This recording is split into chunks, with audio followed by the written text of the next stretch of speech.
हाथी और चूहा की कहानी। एक राज्य में एक राजा का शासन था। हर सप्ताह पूरी शानो शौकत से नगर में उसका जुलूस निकला करता था, जहां प्रजा उसके दर्शन किया करती थी। एक दिन एक नन्हा चूहा उसी राजमार्ग के किनारे किनारे कहीं जा रहा था, जहां राजा का जुलूस निकलने वाला था। वह चूहा था तो छोटा सा, मगर उसका घमंड बहुत बड़ा था और वह खुद को सर्वश्रेष्ठ और महान समझता था।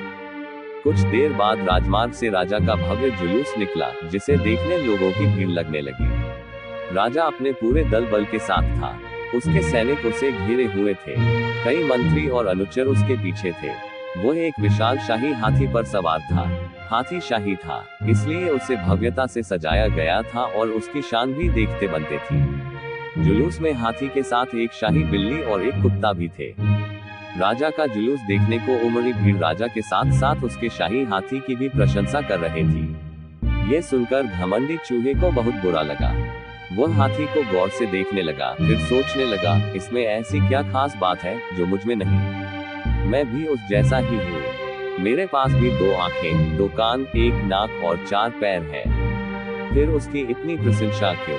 उसके विशाल शरीर के कारण, लंबी सूंड के कारण, छोटी छोटी आंखों के कारण या झुर्रीदार चमड़ी के कारण? किस कारण? एक बार तुम लोग मुझे देख लो, उस हाथी को भूल जाओगे। मैं हाथी से ज्यादा महान हूँ। चूहा ये सब सोच ही रहा था कि शाही बिल्ली की नजर उस पर पड़ गई और उसकी लार टपक गई। जुलूस छोड़ वह उसकी ओर लपकी। फिर क्या था? चूहा अपनी सारी महानता भूलकर दुम दबाकर भागा। भागते भागते वह हाथी के सामने आ गया। आगे बढ़ते हाथी ने उस पिद्दी से चूहे को देखा तक नहीं और अपना विशाल पैर उठा लिया। चूहा उसके पैर के नीचे कुचलने ही वाला था, मगर किसी तरह उसने खुद को बचाया। वहां से बचा तो खतरनाक कुत्ता सामने था, जो उसे देखकर गुर्राया। चूहा पूरी जान लगाकर वहां से भागा और राजमार्ग के किनारे स्थित एक छेद में घुस गया।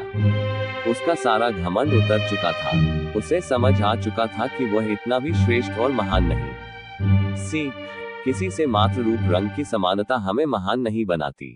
महान हमारे गुण और कार्य बनाते हैं।